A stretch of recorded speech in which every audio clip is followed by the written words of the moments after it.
إن الحمد لله نحمده ونستعينه ونستغفره ونعوذ بالله من شرور أنفسنا ومن سيئات أعمالنا من يهده الله فلا مضل له ومن يضلله فلا هادي له أشهد أن لا إله إلا الله وحده لا شريك له وأشهد أن محمدا عبده ورسوله أما بعد فإن خير الحديث كتاب الله خير الهدي هدي محمد صلى الله عليه وسلم وشر الأمور محدثاتها وكل محدثة بدعة وكل بدعة ضلالة وكل ضلالة في النار. أعوذ بالله من الشيطان الرجيم. بسم الله الرحمن الرحيم. يا أيها الناس اتقوا ربكم الذي خلقكم من نفس واحدة وخلق منها زوجها وبث منهما رجالا كثيرا ونساء واتقوا الله الذي تساءلون به والأرحام إن الله كان عليكم رقيبا. يا أيها الذين آمنوا اتقوا الله حق تقاته ولا تموتن إلا وأنتم مسلمون. يا أيها الذين آمنوا اتقوا الله وقولوا قولا سديدا يصلح لكم أعمالكم ويغفر لكم ذنوبكم ومن يطع الله ورسوله فقد فاز فوزا عظيما. وقال الله تعالى يا أيها الذين آمنوا اتقوا الله يا أيها الذين آمنوا لا تتخذوا اليهود والنصارى أولياء بعضهم أولياء بعض. وقال النبي صلى الله عليه وسلم من تشبه بقوم فهو منهم رواه داود. সমস্ত প্রশংসা মহান আল্লাহ সুবহানাহু ওয়া তাআলার নিমিত্তে, যিনি আমাদেরকে তাঁর ঘরে একত্রিত করেছেন। এজন্য বলে আলহামদুলিল্লাহ। অতঃপর আমাদের শেষ নবী শ্রেষ্ঠ নেতা রাসূলুল্লাহ সাল্লাল্লাহু আলাইহি ওয়াসাল্লামের প্রতি আল্লাহ সুবহানাহু ওয়া তাআলার পক্ষ থেকে অসংখ্য দরুদ ও শান্তি বিবর্ষিত হোক। আল্লাহুম্মা সাল্লি আলাইহি আল্লাহুম্মা বারিক আলাইহি।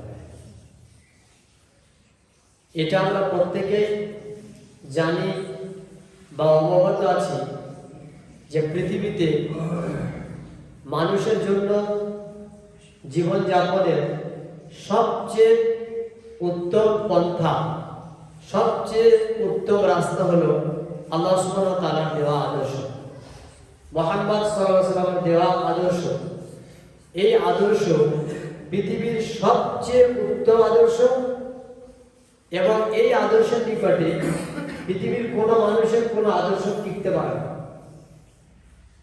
এটা আমরা প্রত্যেক মুসলিম মেনে নিয়েছি অন্তর থেকে, কিন্তু এটা শুধুমাত্র মুখে দাবি করা যে আমরা আল্লাহ এবং তার রাসূলের আদর্শকে, নীতিমালাকে গ্রহণ করেছি, এটা মুখে রেখে যদি বাস্তবে আমল না করি তাতে কিন্তু কোনো ফায়দা বা কোনো লাভ আমাদের হবে না। এজন্য করে আল্লাহ রাব্বুল আলামিনের দেওয়া যে উত্তম নীতি, উত্তম বিধিবিধান, এটাকে জীবনে যখন কোনো ব্যক্তি পরিচালনা করবে তখন সে আসল ইসলামের নিষ্ঠতা পাবে। আর অপরদিকে আরেকটি বিষয় হচ্ছে যে একজন ব্যক্তির অন্তরে ঈমান আনয়নের পরে তার ঈমান নষ্ট হয়ে যায় কারণবশত। যেমন একজন ব্যক্তি যদি সকালে ওযু করে ফজরের নামাজের জন্য, সারা দিন তার যে ওযু থাকবে, বিষয়টি এরকম হয়, তার মানে ওযু ভেঙে যাওয়ার কিছু কারণ রয়েছে। ওই কারণগুলো যখন ওই ব্যক্তির মধ্যে ঘটবে, ওযু ভেঙে যাওয়ার যে সমস্ত কারণ যখনই পাওয়া যাবে তখন তার ওযু নেই।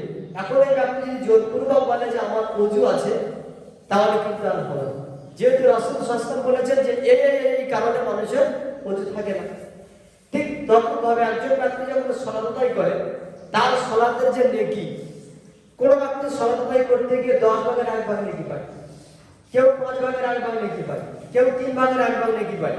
মানে নামাজের মধ্যে, সালাতের মধ্যে এমন বহু জিনিস রয়েছে যেগুলো মানুষ না করলে নামাজের নেকি কম হয়, বা যেগুলো অলসতার কারণে মানুষের নামাজের পূর্ণ নেকি সে হকদার হয় না, যার কারণে তার সেখানে নেকি কম আছে।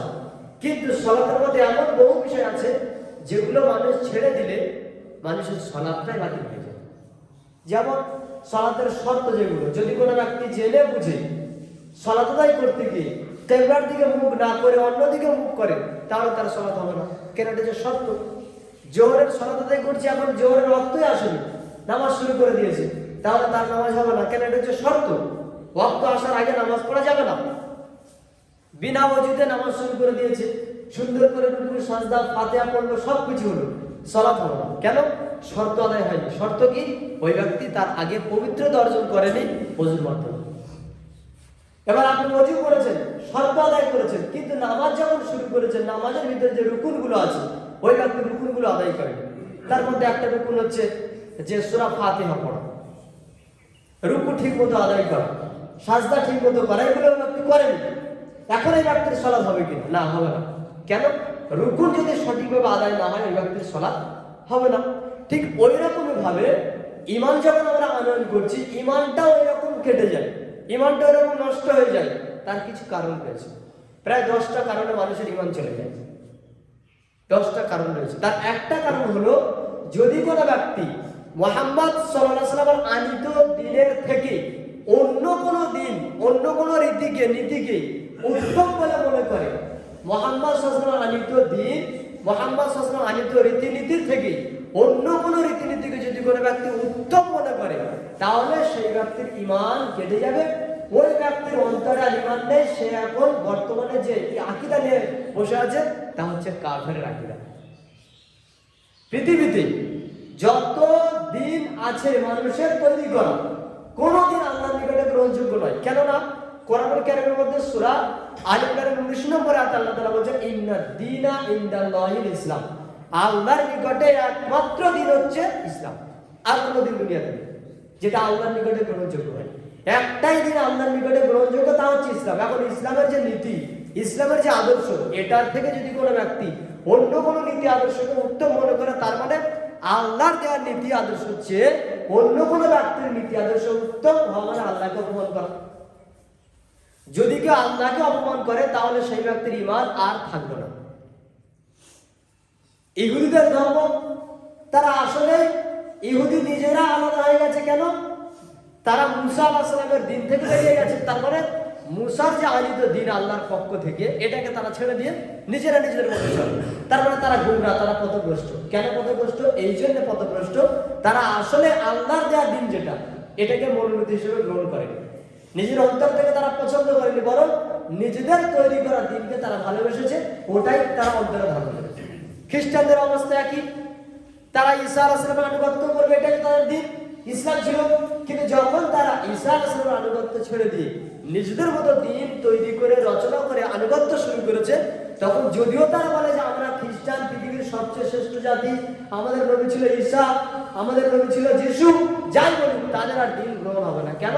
তারা গুমরাহ, পথভ্রষ্ট হয়েছে যখনই তারা নিজেরা ঈসা আলাইহিস সালামের দেওয়া দিন থেকে বেরিয়ে নিজেদের মতো দিনকে মানতে লেগেছে, চলতে লেগেছে। এখন আমাদের পজিশন, আমাদের নবীকে মুহাম্মদ সাল্লাল্লাহু আলাইহি ওয়াসাল্লাম, এখন আমাদের কাজ কি? রাসূল সাল্লাল্লাহু আলাইহি ওয়াসাল্লাম আমাদেরকে যা দিয়েছেন সেটাকেই অন্তর থেকে মেনে নেওয়া, ওটাকে শ্রেষ্ঠ বলে গণ্য করা, তার উপরেই চলা। এখন যদি কোনো ব্যক্তি এটাকে বাতিল করে দিয়ে অন্য কোনো নীতি আদর্শ গ্রহণ করে, ইহুদি কিংবা খ্রিস্টান, পৃথিবীর সবচেয়ে নিকৃষ্ট আল্লাহর নিকটে ইহুদি আর খ্রিস্টানরা, এখন আমাদের নীতি যদি তাদের পথ অনুসরণ করে, তাহলে বুঝতে হবে এখন আপনি ইহুদি খ্রিস্টানদের মতো হয়ে গেলেন। কেন?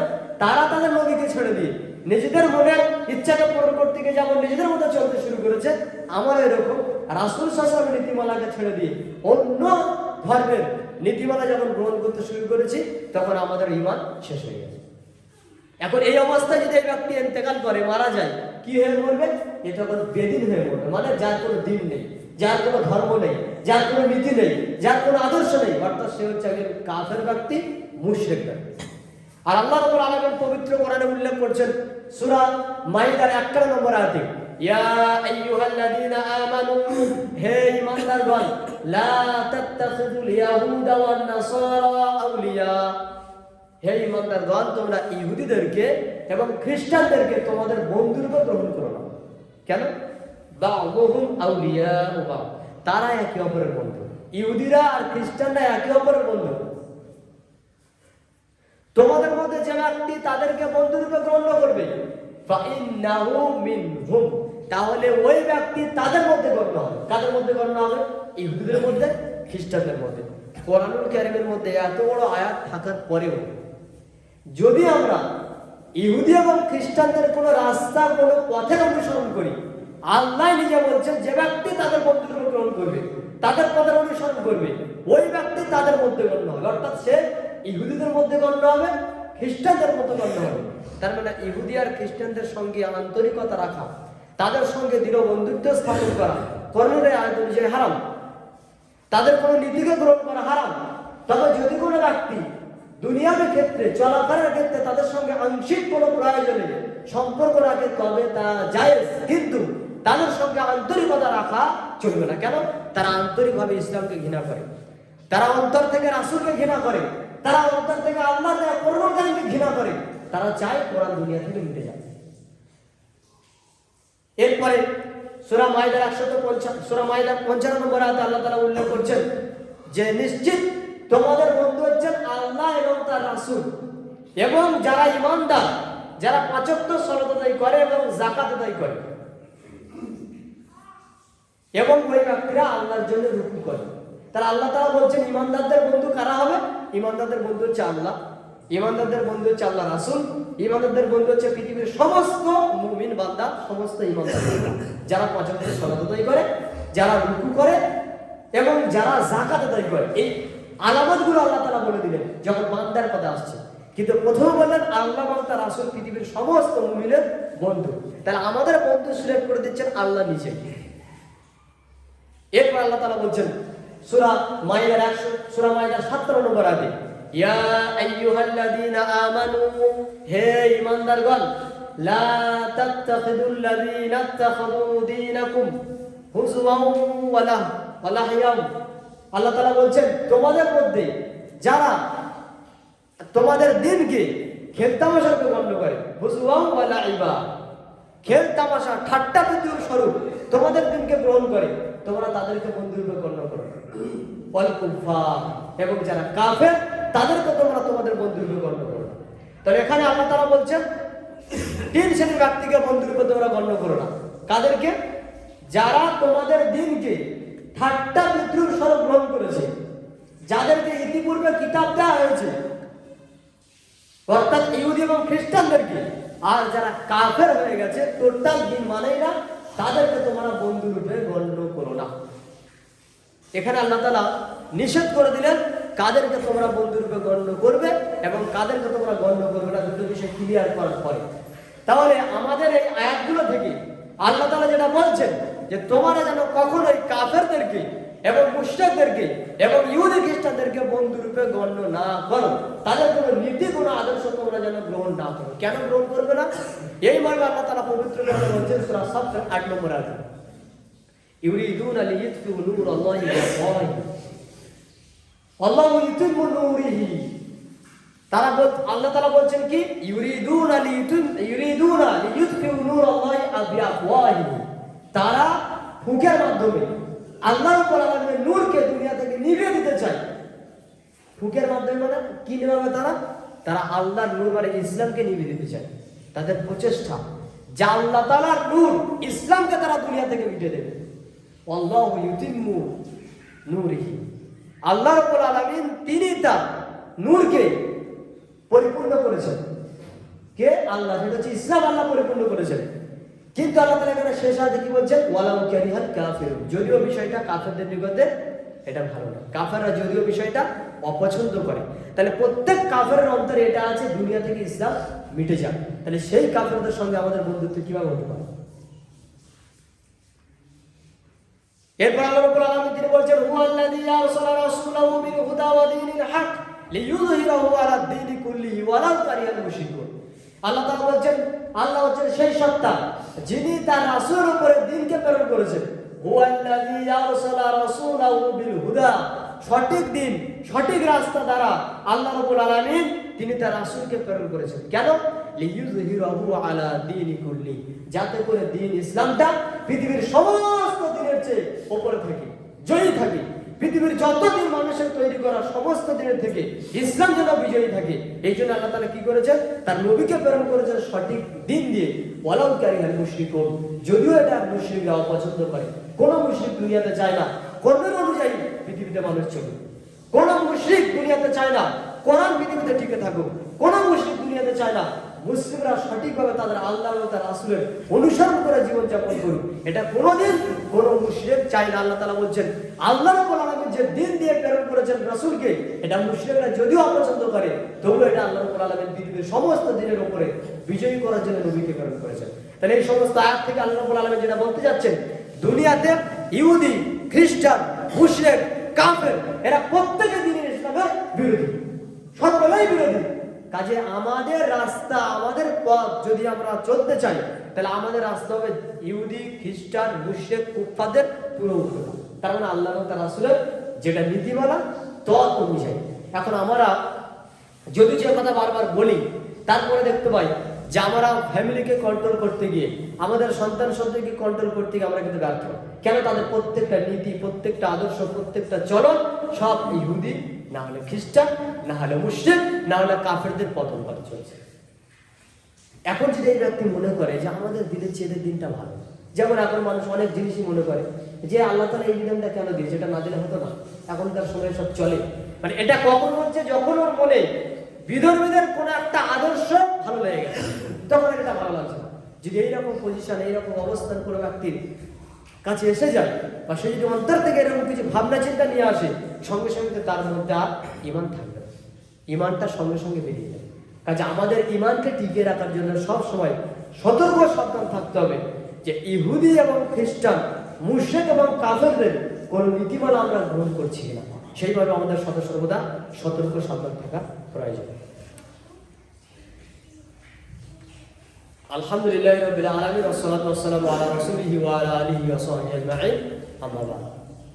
রাসূলুল্লাহ সাল্লাল্লাহু আলাইহি ওয়াসাল্লাম তিনি বলছেন, আবু দাউদের মধ্যে উল্লেখ করা হয়েছে 1134 নম্বর হাদিস, আল্লাহ নবী সাল্লাল্লাহু আলাইহি ওয়াসাল্লাম তিনি বলছেন, 431 নম্বর হাদিসের মধ্যে উল্লেখ করা হয়েছে, মান তাশাব্বাহা বিকওমিন ফাহুয়া মিনহুম, যে ব্যক্তি কোন কওমের কোন গোত্রের অনুসরণ করবে, ওই ব্যক্তি তাদের মধ্যে অন্তর্ভুক্ত, তাদের অন্তর্ভুক্ত হবে। কাদের অন্তর্ভুক্ত?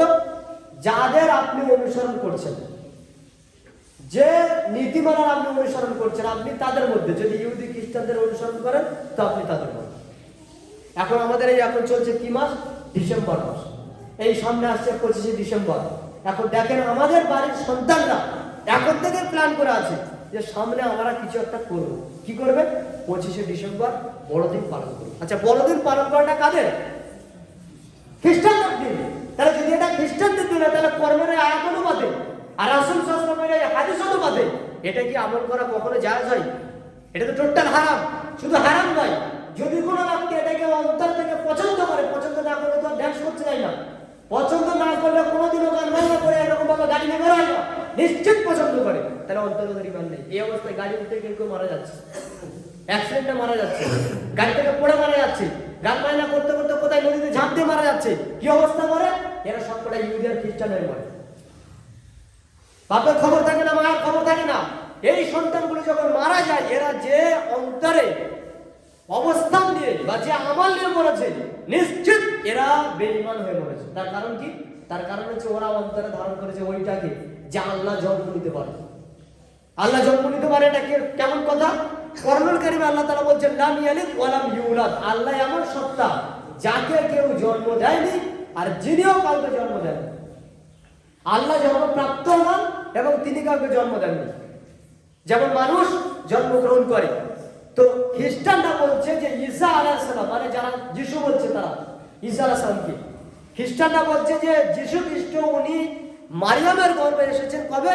যদিও মতভেদ রয়েছে, কেউ এখনো প্রমাণ দিতে পারেনি যে একমাত্র ওই 25শে ডিসেম্বরে হয়েছে, এটার কোনো প্রমাণ নেই।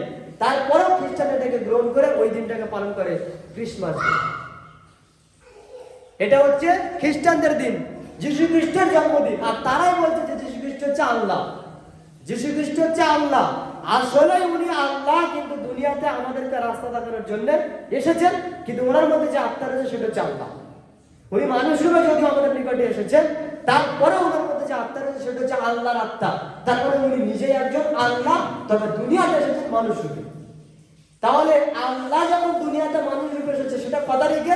সেটা হচ্ছে 25শে ডিসেম্বরে। এখন যদি কেউ এই আকীদাকে বিশ্বাস করে যে আল্লাহ রাব্বুল আলামিন যীশু খ্রিস্টের রূপ নিয়ে দুনিয়াতে জন্মগ্রহণ করেছেন, এই আকীদা যদি কেউ গ্রহণ করে, তাহলে সে আর মুসলমান আছে? সে তো সঙ্গে সঙ্গে কাফের হয়ে গেছে। কেন? আল্লাহ তাআলা স্পষ্ট করার মধ্যে বলছেন যে তারা গ্রহণ করেছে যে আল্লাহ হচ্ছেন তিনজনের মধ্যে একজন, অর্থাৎ আল্লাহ একজন সত্তা যিনি উপরে রয়েছেন, 2 নম্বর হচ্ছে ঈসা আলাইহিস সালাম, 3 নম্বর হচ্ছে ঈসার মা অর্থাৎ মারিয়াম আলাইহিস সালাম। তিনজন কিন্তু আল্লাহ একজন, তিনজন দেখা যাচ্ছে কিন্তু আসলে একজন। তারপরে তিনজনের মধ্যে আল্লাহ রয়েছে, তিনজনই আল্লাহ। সকলকে খুঁজে তুমি তার মধ্যে আল্লাহ খুঁজে পাবে, কারণ তাদের মধ্যে যে রূহটা, যে আত্মাটা রয়েছে সেটা হচ্ছে আল্লাহ। এখন এই কথা যদি কোনো ব্যক্তি অন্তর থেকে গ্রহণ করে যে হ্যাঁ আল্লাহ দুনিয়াতে জন্ম নিয়েছে ঈসার রূপ ধরে, তাহলে সে তো কাফের হয়ে যাবে। তাহলে এই দিনে আমরা মুসলিমরা কিভাবে আনন্দ ফুর্তি করতে পারি? এই দিনকে কিভাবে আমরা সাদরে গ্রহণ করতে পারি? এই দিনটা আমাদের জন্য কিভাবে আনন্দের দিন হতে পারে? কিভাবে হতে পারে? মানে রীতি রেওয়াজ দেখতে দেখতে, পরিবেশ দেখতে দেখতে, সকলকে ভাবে দেখতে দেখতে এমন হয়ে গেছে তারা কোন রাস্তায় চলছে তারা নিজেরা বুঝতে পারছে না। অথচ এটি স্পষ্ট হারাম, এটি স্পষ্ট বিধর্মীদের দিন। এবং শুধু বিধর্মীদের দিন না, এটা হচ্ছে মুশরিকদের, খাস করে শিরকের একটা বড় মাত্রা হিসেবে এই দিনকে গ্রহণ করা হয়েছে। আর সেখানে আমরা দিন গ্রহণ, সেখানে আমরা কি করছি? অংশগ্রহণ করতে যাচ্ছি, গান বাজনা করছি, আনন্দ ফুর্তি করছি। তাহলে আমাদের ইমানের অবস্থানটা কোন পর্যায়ে পৌঁছেছে? আমরা কোন অবস্থানে আছি? আর আমাদের অন্তরে এতটুকু ইমান নেই, আল্লাহ এবং তার রাসূলের মহব্বত কি এতটুকু নেই যে যাদেরকে আমরা বারণ করি, আমরা তাদেরকে নিষেধ করি না, বরং তাদেরকে পয়সা দেয়, টাকা দেয়, তাদের গাড়ি ভাড়ার জন্য তাদেরকে আরো বেশি কিছু দিয়ে দেওয়া হয়। তারা এভাবে ঘুরে বেড়াচ্ছে। কি নিয়ে ঘুরছে? তারা ইহুদি এবং খ্রিস্টানদের যে সমস্ত নীতিমালা সেগুলোকে নিয়ে তারা ঘুরছে। তাহলে এগুলো অবশ্যই হারাম, অবশ্যই এগুলো বর্জনীয় আমাদের দরকার।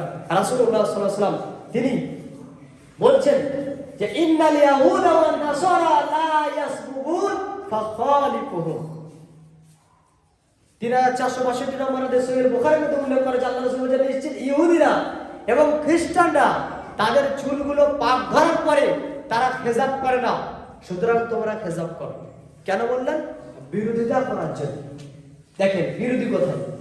আল্লাহ রাসূল সাল্লাল্লাহু আলাইহি ওয়াসাল্লাম বলছেন ইহুদি যারা, খ্রিস্টান যারা চুলে পাক ধরার পরে তারা তাদের চুলে খেজাব করে না, ফাখালিফুহুম, তোমরা তাদের বিপরীত করো, তারপর তোমরা খেজাব করো। এটা বুঝে নিক তারা যে আমরা ইহুদি এবং খ্রিস্টানদের যে নীতি দেখি সেটার বিরুদ্ধে করি। তার একটা বড় দলিল সহিহ মুসলিমের মধ্যে উল্লেখ করা হয়েছে 302 নম্বর হাদিস।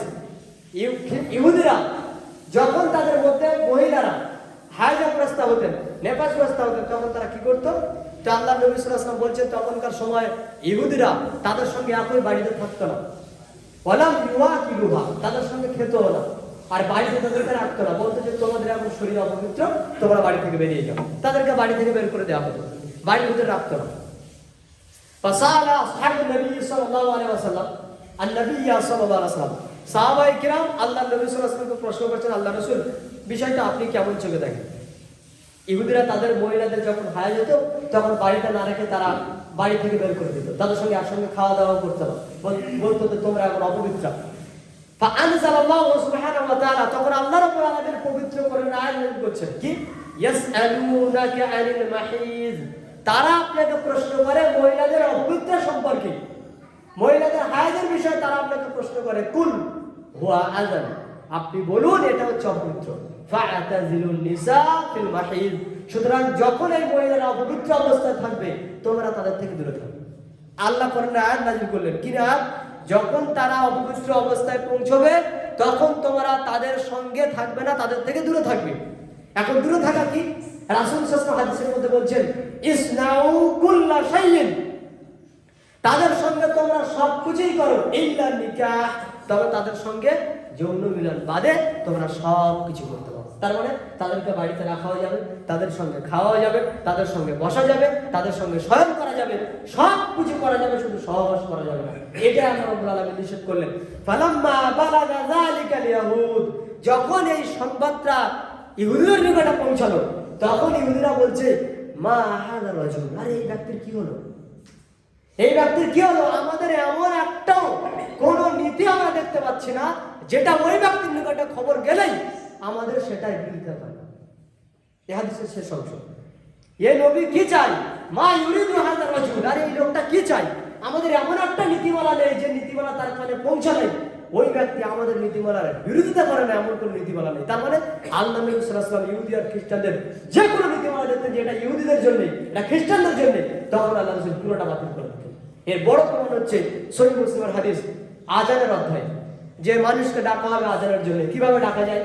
তো তখন নবী সাল্লাল্লাহু আলাইহি ওয়াসাল্লাম সাহাবাদেরকে নিয়ে একটা মাশওয়ারা করছেন যে কিভাবে করা যায়। তো এক এক সাহাবা এক এক মত পেশ করছে, আল্লাহ রাসূল এইটা করলে ভালো হয় না, আল্লাহ রাসূল মানুষকে এইভাবে ডেকে নামাজের জন্য ডাকলে ভালো হয় না।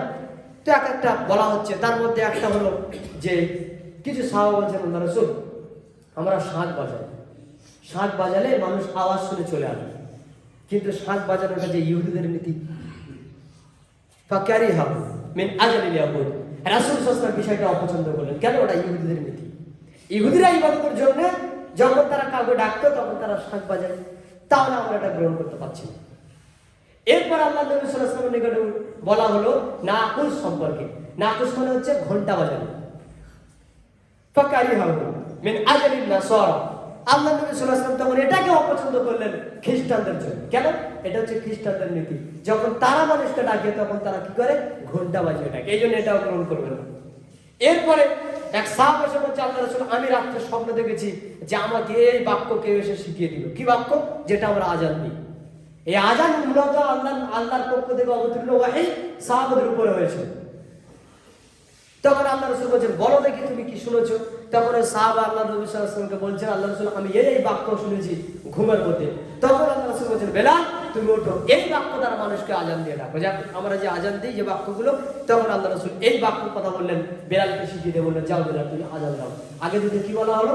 একটা হচ্ছে ঘন্টা বাজানোর কথা, আর একটা হচ্ছে যে মানুষকে শাঁখ বাজিয়ে ডাকবে। কিন্তু আল্লাহ রাসূল এটা অপছন্দ করলেন, গ্রহণ করলেন না। কেন গ্রহণ করলেন না? এটা ইহুদিদের নীতি, এটা খ্রিস্টানদের নীতি। তার মানে এই হাদিস থেকে প্রমাণ হয় যে ভালো কাজে যদি হয় তবুও সেখানে যদি খ্রিস্টানদের কোনো নীতি পাওয়া যায়, ইহুদিদের কোনো নীতি পাওয়া যায়, ওটা গ্রহণ করা যাবে না। এর বড় একটা দলিল 1134 নম্বর হাদিস সহিহ মুসলিমের মধ্যে উল্লেখ করা হয়েছে। নবী সাল্লাল্লাহু আলাইহি ওয়াসাল্লাম যখন মদিনায় গেলেন তখন দেখছেন মদিনার ইহুদিরা রোজা রেখেছে। তখন নবী সাল্লাল্লাহু আলাইহি ওয়াসাল্লাম প্রশ্ন করছেন তোমরা রোজা কেন রেখেছো? তখন তারা বলছে আল্লাহ রাসূল আমরা রোজা রাখি এই জন্য যে আল্লাহ রাব্বুল আলামিন মুসা আলাইহিস সালামকে এবং তার কওমকে বাঁচিয়ে নিয়েছিলেন এই দিনে, মুসা আলাইহিস সালামকে এবং তার কওমকে বাঁচিয়ে নিয়েছিলেন ফেরাউনের হাত থেকে এই দিনে, এই জন্য আমরা এই দিনকে সম্মান করে রোজা রাখি। তখন আল্লাহ রাসূল সাল্লাল্লাহু আলাইহি ওয়াসাল্লাম বলছেন আরে মুসা তো আমার ভাই, তো মুসার ক্ষেত্রে তোমরা যেমন সম্মান রাখছো এর থেকে বেশি হক রাখে আমি সম্মান রাখা, কাজে আমিও সিয়াম রাখলাম। আল্লাহ তো ওই দিনে রোজা রাখলেন আর সাহাবাদেরকে রাখার আদেশ করলেন। তখন সাহাবারা বলছেন আল্লাহ রাসূল আপনি তো এই দিনে রোজা রাখলেন, কিন্তু এই দিনটা তো সম্মান করছে ইহুদিরা। এই সময় মুহাম্মদ সাল্লাল্লাহু আলাইহি ওয়াসাল্লাম বলছেন যে আগামী বছরে ইনশাআল্লাহ আমি 2টা রোজা রাখবো। কেন বলেন 2টা রোজা রাখবেন? ইহুদিদের বিপরীত করার জন্য। রোজা কিন্তু ভালো কাজ, কিন্তু আল্লাহ রাসূল যখন দেখছেন এটা ইহুদিরা করে খাস করে আর করা যাবে না, বিপরীত করতেই হবে। এটা হচ্ছে ইসলামের নীতি। ইহুদি আর খ্রিস্টান যে কর্ম করবে ওটার বিপরীত করতেই হবে। আল্লাহ নবী সাল্লাল্লাহু আলাইহি ওয়াসাল্লাম তিনি বলছেন আবু দাউদের 652 নম্বর হাদিস খালিফুল ইয়াহুদ তোমরা ইহুদিদের বিপরীত করো ফাইন্নাহুম লা ইউসাল্লুনা ফি নিআলিহিম ওয়ালা খিফাফিহিম। দেখেন বিরোধিতা কোন জায়গায় আল্লাহ রাসূল পৌঁছে দিয়েছেন। আল্লাহ রাসূল বলছেন এই ইহুদিদের বিপরীত করো। কেন ইহুদিদের বিপরীত করবে? এইভাবে বিপরীত করো। ইহুদিরা যখন সালাত আদায় করে তখন তারা জুতা পায়ে দিয়ে সালাত আদায় করে না। ইহুদিরা যখন সালাত আদায় করে তখন তারা মোজা পায়ে দিয়ে সালাত আদায় করে না। কাজে তোমরা মোজা পায়ে দিয়ে সালাত আদায় করবে আর তোমরা জুতা পায়ে দিয়ে সালাত আদায় করবে। তার মানে কি মসজিদে জুতা পায়ে দিবেন না? যখন এইরকম অপশন আসে, পজিশন আসে যে আপনি রয়েছেন একটা মরুভূমি এলাকাতে বা কোনো ফাঁকা জায়গাতে যেখানে খালি পায়ে নামাজ পড়া অসম্ভব, তাহলে জুতো পরে পড়ে। ভাই যে আমরা জানাজা পড়তে যাই অনেক জুতো খুলে দিয়ে দাঁড়ায় না, কোনো প্রয়োজন নেই। যদি আমি শিওর থাকি যে আমার জুতাতে ময়লা নেই তাহলে জুতো পায়ে নামাজ পড়া যাবে, এটা রাসূলের আদেশ। আল্লাহ রাসূল বলছেন ইহুদি তারা যেহেতু জুতা পায়ে দিয়ে সালাত আদায় করে না, তারা যেহেতু মজা পায় যে সনাতন করে না, কাজে তোমরাই করো। তার মানে প্রত্যেকটা নীতিমালা আল্লাহ রাসূল দেখাতে যাচ্ছেন, যে জায়গাতে ইহুদি আর খ্রিস্টানদের কোনো নির্দিষ্ট নীতিমালা রয়েছে ওই বিষয়টা আমাদের ইসলামের বিধান হচ্ছে বিরোধিতা করা। এটা মাথায় রাখতে হবে। তাহলে এখন 25শে ডিসেম্বর তো অনেক দূরে চলে গেল, এটি তো কোনো কথাই আসে না। একটা ভালো আমল রোজা রাখা, নামাজের জন্য মানুষকে ডাকা, তাও হবে না। কেন? এটা ইহুদি খ্রিস্টানদের মধ্যে লুকিয়ে রয়েছে। আল্লাহ নবী সাল্লাল্লাহু আলাইহি ওয়াসাল্লাম বলছেন তোমরা সালাত আদায় করো অমুক টাইমে বলে না। আল্লাহ রাসূল বলছেন 2 ওয়াক্ত তোমরা সালাত আদায় করবে না, সূর্য যখন ওঠে আর সূর্য যখন ডোবে। কেন? আল্লাহ রাসূল কারণ উল্লেখ করছেন যে এই সময়ে সূর্য যখন ওঠে তখন শয়তানের 2টো শিং এর মধ্যে থেকে সূর্য ওঠে, আর যখন ডোবে শয়তানের 2টো শিংয়ের মধ্যবর্তী জায়গা থেকে সূর্য ডোবে। আর এই সময়ে ওয়ায়াসজুদুল কুফার, তখন সূর্যকে সিজদা করে কাফেররা। ওয়ায়াসজুদু লাহাল কুফার, কাফেররা সিজদা করে, কাজে তোমরা সিজদা করো না। আসলে সিজদা করা কি হারাম? না, সিজদা করা হারাম না। এই সময়ে কাফেররা সিজদা করে, তাই তোমরা এখন সিজদা করো না। সিজদার টাইম সারাদিন দিলাম, এই সময় করো না। কেন? এই সময় কাফেররা সিজদা করে, বিরোধিতা কাফেরদের জন্য। সিজদা মূলত হারাম নয়, মূলত নিষেধ করা হয়েছে, যেহেতু এটা কাফেরদের সঙ্গে মিলে যায় তাই এটা মানা করলেন আল্লাহ নবী। সিজদা মূলত হারাম নয়, হারাম হচ্ছে কাফেরদের কোন কর্মের সঙ্গে মুসলিমদের কোন কর্ম যেন মিলে না যায়।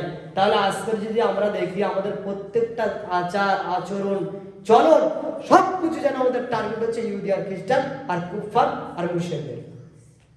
অথচ ইসলামের যে সৌন্দর্য, ইসলামের যে আদর্শ, এগুলো দেখে কোথায় আকৃষ্ট হবে ইহুদি আর খ্রিস্টানরা, এগুলো দেখে আকৃষ্ট হবে অমুসলিমরা। সে জায়গায় আমরাই রাসূল সাল্লাল্লাহু আলাইহি ওয়াসাল্লামের নীতিমালাকে ছেড়ে দিয়ে আকৃষ্ট হচ্ছি ওদের দ্বারা। তাহলে ইসলাম আর আমাদের অন্তরে আছে বলে মনে হয়?